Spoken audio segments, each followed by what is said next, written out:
بسم اللہ الرحمن الرحیم۔ السلام علیکم ورحمۃ اللہ وبرکاتہ۔ آج میں اپنے چاہنے والوں کو ایک بہت ہی پیاری دعا پڑھنا سکھاؤں گا۔ حضرت ابو سعید خدری رضی اللہ تعالیٰ عنہ فرماتے ہیں کہ ایک شخص نے عرض کی، یا رسول اللہ صلی اللہ علیہ وآلہ وسلم، مجھ کو بہت سے افکار اور قرض نے گھیر لیا۔ آپ صلی اللہ علیہ وآلہ وسلم نے ارشاد فرمایا کہ تجھے کو ایسا کلام بتا دوں کہ اس کے پڑھنے سے اللہ تعالیٰ تیری ساری فکریں دور کر دے گا اور تیرے قرض بھی ادا کر دے گا۔ اس شخص نے عرض کی، بہت خوب فرمایا۔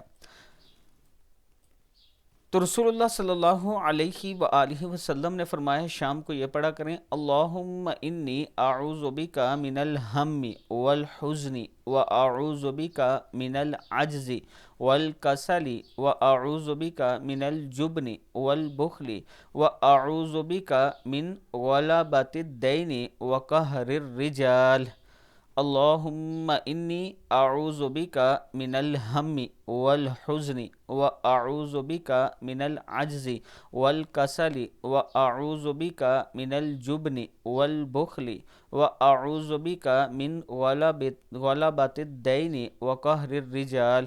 اس شخص کا بیان ہے کہ میں نے یہی کیا سو میری ساری غم فکر بھی جاتی رہی اور قرض بھی ادا ہو گیا۔ ابو داؤد کی حدیث ہے۔ اللہ تعالی ہم سب کو بھی اس پر عمل کرنے کی توفیق دے۔ ویڈیو کو آگے ضرور شیئر کریں، اور اس کے ساتھ اگر آپ راولپنڈی یا اسلام آباد میں اپنا پلاٹ قسطوں پر لینا چاہتے ہیں تو یہ میرا واٹس اپ نمبر ہے، آپ مجھ سے رابطہ کریں، انشاءاللہ میں آپ کے اعتماد پر پورا اتروں گا۔